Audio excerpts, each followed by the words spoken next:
여러분, 반갑습니다. 윤박사 성경인물을 진행하는 윤행배 목사입니다. 오늘은 열재앙에 대해서 여러분에게 이야기하고자 합니다. 하나님께서 모세를 바로왕에게 보내어서 이스라엘 백성들이 사할 길을 가서 하나님께 제사를 드리게 해달라고 요구했지만 거절함으로 인해서 무려 9개의 재앙을 바로왕에게 하나님께서 내리지 않았습니까? 그래도 그들은 눈도 깜짝하지 않고 바로왕은 완악한 마음으로 모세의 요구를 들어주지 않았습니다. 그래서 하나님께서 마지막 10번째 재앙으로 하나님께서 바로와 그 백성들을 심판하셨습니다. 여러분, 이 10번째 재앙은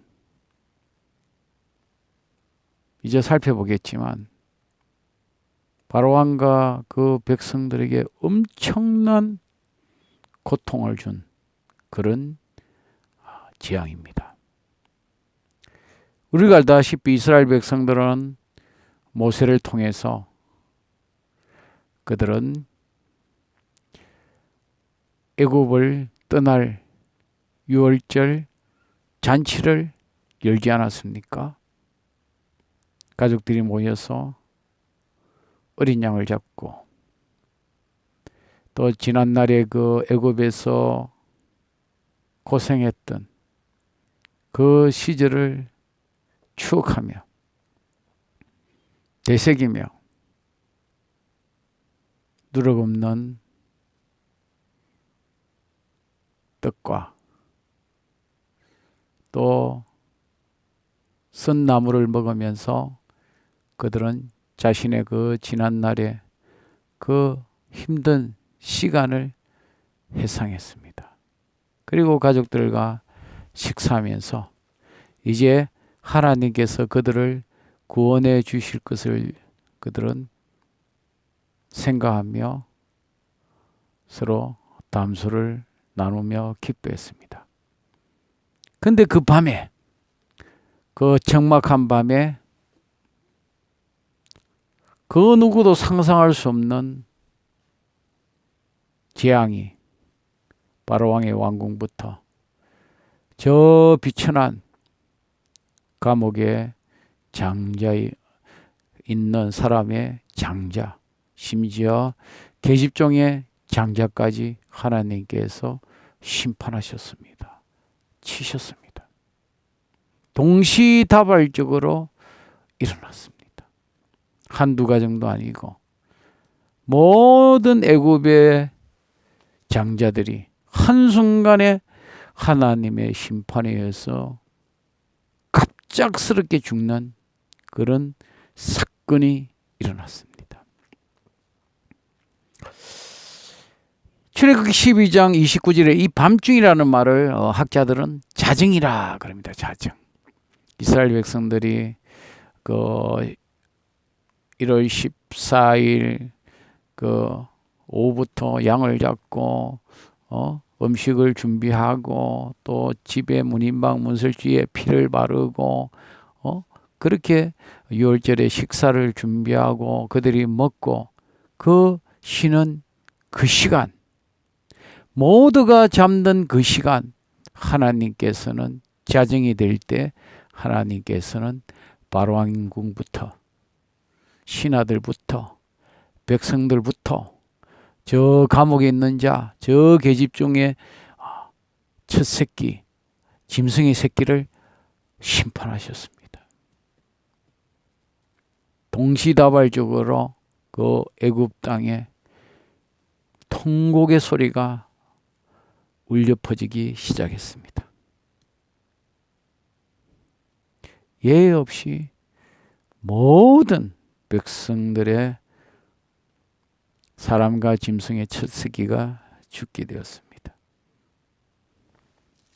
그래서 그 땅에 큰 애곡 소리가 났다. 통곡 소리가 울려 퍼지게 되었습니다. 그렇게 통곡이 나지 않은 집이 하나도 없었다는 것이죠.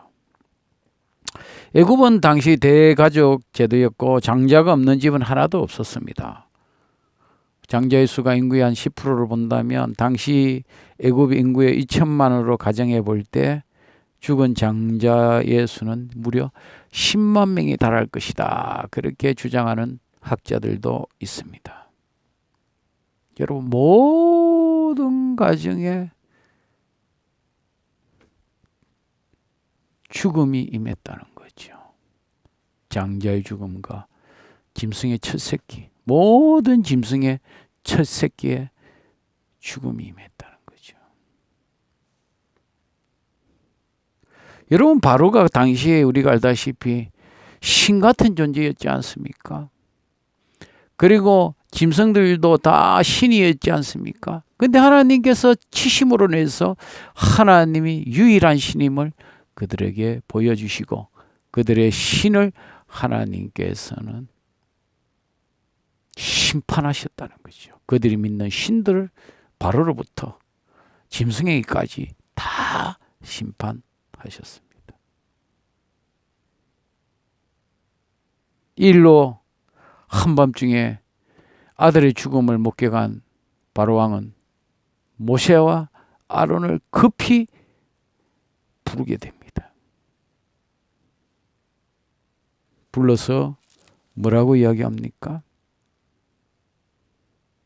너희와 이스라엘 자손은 일어나 내 백성 가운데서 떠나 너희의 말대로 가서 여호와를 섬기라. 너희가 말한 대로 너희 양과 너희 소도 몰아가고 나를 위하여 축복하라.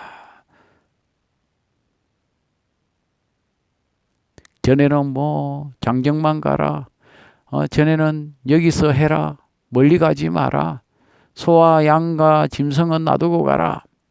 조건이 많았는데 이제는 이 10번째 재앙으로 자신의 그 귀한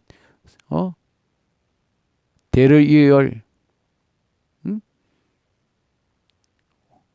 왕이 죽었으니 온 백성의 장자들이 죽고 첫 새끼들이 죽었으니 더 이상 바로 왕도 감당할 수가 없었다는 거죠. 왜? 신하들의 그 원성, 백성들의 원성을 이 바로 왕은 더 이상 감당할 수가 없었습니다. 그러니까 모든 조건 너희 말대로 너희들이 원하는 대로 다 해줄 테니까 어서 빨리 지금 당장 떠나라는 거죠. 그래 한 가지 조건을 걸지 않습니까? 뭐라고 겁니까? 이제 나를 위해서 축복하라. 더 이상 이런 일이 일어나지 않도록 방지해 달라는 거죠. 이 축복이라는 해달라는 것은 더 이상 이런 재앙이 이 땅에 일어나지 않도록 막아달라는 완곡한 표현이라고도 할 수가 있습니다. 속히 내버려. 애국 사람들도 마찬가지야. 우리 이제 다 죽은 자가 됐다. 이렇게 시간을 끌다가 이제 다 죽겠다. 그래서 그들이 요구하는 대로 어떻게 해요? 하나님 시킨 대로 이스라엘 백성들이 애국 사람들에게 요구하니까 은금, 어복을 그들이 주지 않았습니까?